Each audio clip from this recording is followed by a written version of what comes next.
Yes παιδιά, Well Gamer εδώ και σήμερα θα κάνουμε unboxing το Star Wars Battlefront. Ναι, ακούγεται έτσι θόρυβος γιατί είναι από το PlayStation. Τέλος πάντων, ας ξεκινήσουμε να το κάνουμε unboxing. Εδώ πέρα έχουμε ας το πάμε αυτό στην άκρη. Εδώ τέλος πάντων έχει χαρτάκια. Να το Star Wars Battlefront της EA. Εδώ πέρα το βλέπετε. Πάμε και από πίσω. Και το θεωρώ καλύτερο από το Battlefield 4 και το Hardline. Δεν ξέρω.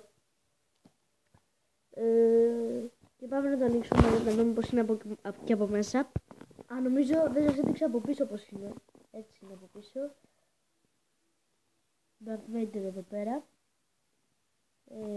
Εδώ τέλος πάντων το ρομπότ των Sith. Δεν θα δούμε κι άλλα. Πάμε να το δούμε μέσα.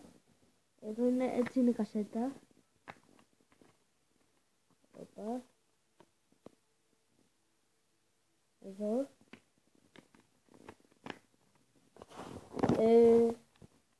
Να δούμε εδώ τα χαρτιά.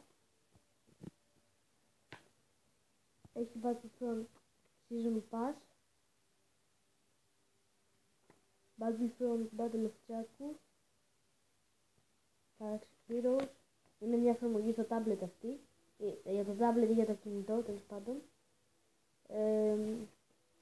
Εδώ λέει κάτι οδηγίες που δεν θα χρειαστούμε ποτέ.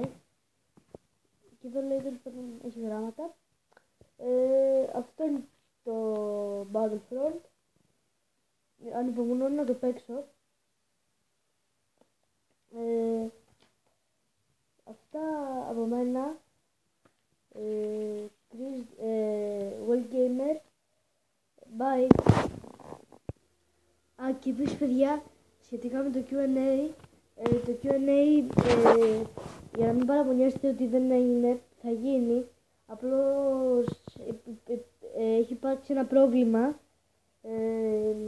και αναβάλλεται για λίγο καιρό και θα το κάνω μπορεί και σε 2 εβδομάδες κάπου εκεί. Sorry παιδιά, sorry guys. Τώρα bye.